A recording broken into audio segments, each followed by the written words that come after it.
Okay, good morning. So I had said that I was going to go over um, the very first, as far as I know, the very first interview that the Fisherman, Mr. Jacobs, have done after Micah's passing. And that was on May 7th. Ironically, the very same day that Robeson County had completed their pseudo investigation into Micah's death.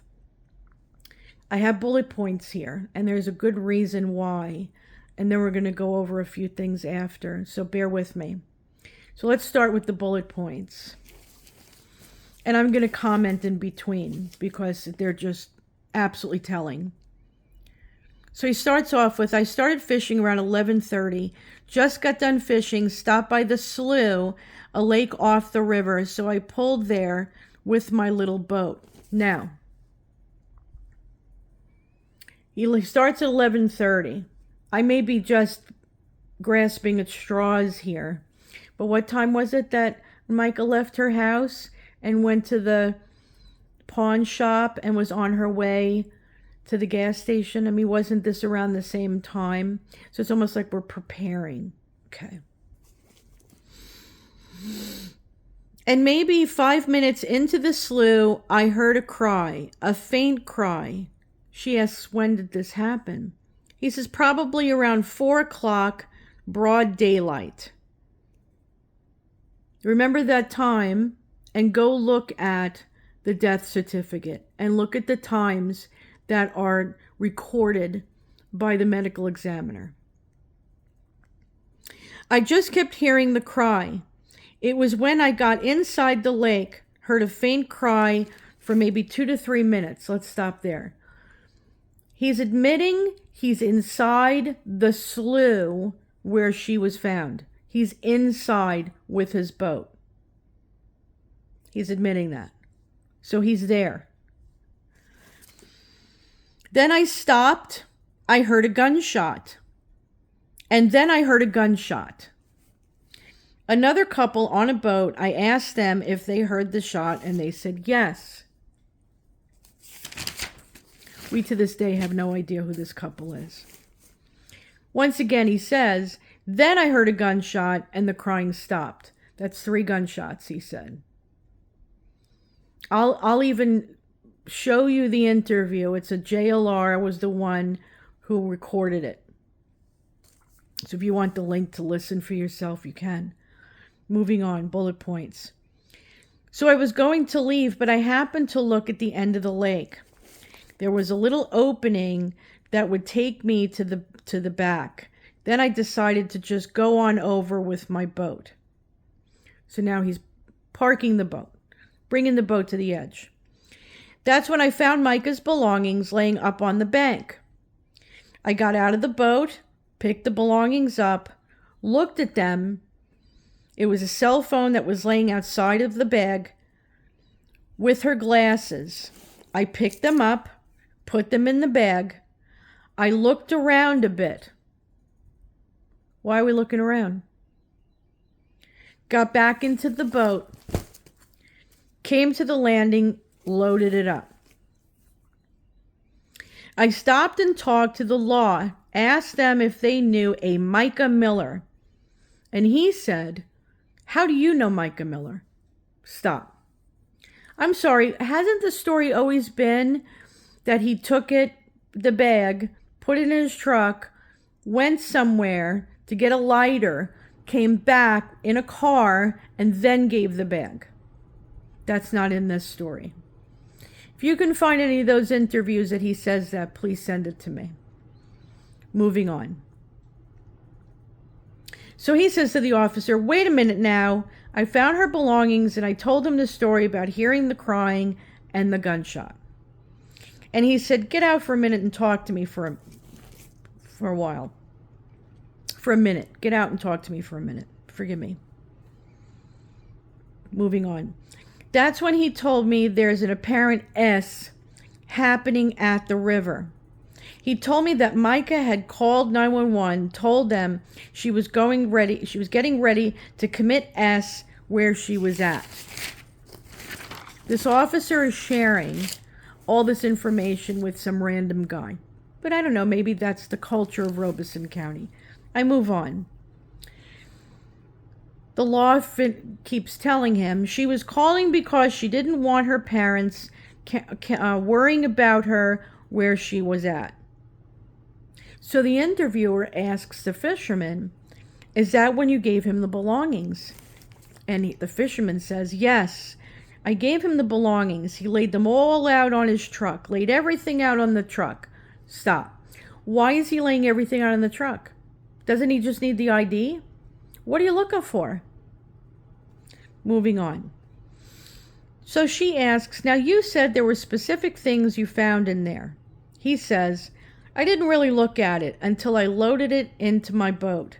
It was a license, a bank card, keys, a small Bible, a few receipts, and some things. You didn't really look at it, but you just named every single bit of the contents in the bag. Moving on. He says, after all that, she asks, forgive me, after all that, you talked to the authorities, gave them what they needed, and you just left? And he says, they just let me go. They told me they didn't need me anymore. The other guy actually found her. That was in the middle of the lake with one of the park rangers. Well, I asked the park ranger, this is the fisherman now, do you know every path that comes in and out of this river? He said, yes. So I said, meaning the fisherman, well, you go down that path and that's where you might find her. That's when they went there, and that's when they found her. It wasn't even 20 minutes later, and they found her. I was just sick to my stomach because I felt like I knew this young lady. Stop. Of course you did, because you were there in the last minutes of her life. Moving on. Because of what I had to go through to witness this, to see this, to hear this, or so whatever. Stop. So he admits his words, witness, see, hear, and then distances himself, realizing what he said, goes, or whatever. He goes on to say, I've never been in the middle of something like this. All I hear is her crying in my ear all the time. Stop. Of course you do. Of course you hear her cry, because she was crying in your ear at the time it happened. Moving on. He says, here around Robeson County, you just don't run in on somebody and check on them because you don't ever know what's going on. Isn't that what he did? So he's admitting in Robeson County, if you don't know what's happening, you don't just run in on them. However, if you do, you park your boat in the area, you grab her belongings, and you do what you were told to do. And when they didn't need you anymore, they sent you on your way. They finished the interview by saying, it's Mental Health Awareness Month. How appropriate on the day Robeson County announces that she committed S. So let's look into Robeson County. Now, I'll tell you what, I didn't put everyone down here because I would have been here for days. But I put down ones that seemed like they were important enough to mention. March 2024, former Robeson County Police Chief charged with felony extortion. April 2023, 3 officers arrested in connection to identity theft in Robeson County. March 2019, former Robeson County Sheriff Deputy arrested in probe illegal video gaming operation and gambling. He was imprisoned before for tarnished badge charges, spent 12 years in federal prison. April 2024, 2 Robeson County commissioners accused of bribing 21 votes in March primary. They paid up to 9 residents to vote for the incumbent in the Democratic primary. 2006, 3 Robeson County Sheriff deputies indicted in racketeering charges. May 2008, ex-Robeson County deputy gets prison terms for corruption charges. June of 2008, former Robeson County Sheriff got 6 years prison for lying to the grand jury that was investigating corruption in his office and for conspiracy. September 2006, 9 deputies face array of charges including arson, assault, drug trafficking, robbery, and kidnapping. As I said, I could have went on and on and on and on with the corruption that's in Robeson County. And we're talking about, why would I bring up the commissioners? Well, because as long as they're in their position, they're able to make sure that the sheriff's department is corrupt, because they're all getting a kickback on this. Remember that. What does the word say? Luke 8:17. Nothing is hidden that will not be made manifest, nor is anything secret that will not be known or come to light. By the way, the very same thing is said in Mark 4:22, once again in Luke 12:3, and Ecclesiastes 12:14. God makes it very clear that what's done in the dark, especially wickedness, will come to light. It may not be tomorrow, but it will come to light. Now, because we're in the season of judgment, it's coming to light now. Okay? But people have waited a long time. You can see I went all the way back to 2006 for a reason.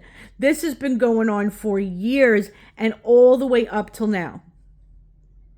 And Micah's death is no different. It's absolutely part of the corruption. And I find it funny how they finish off that interview. And I'm sure that, I don't know what to say about that reporter. She sounded like she was kind of feeding him into the interview. If you want a link to that interview, I will absolutely give it to you. As a matter of fact, I will put it in there because it was JLR who exposed it. I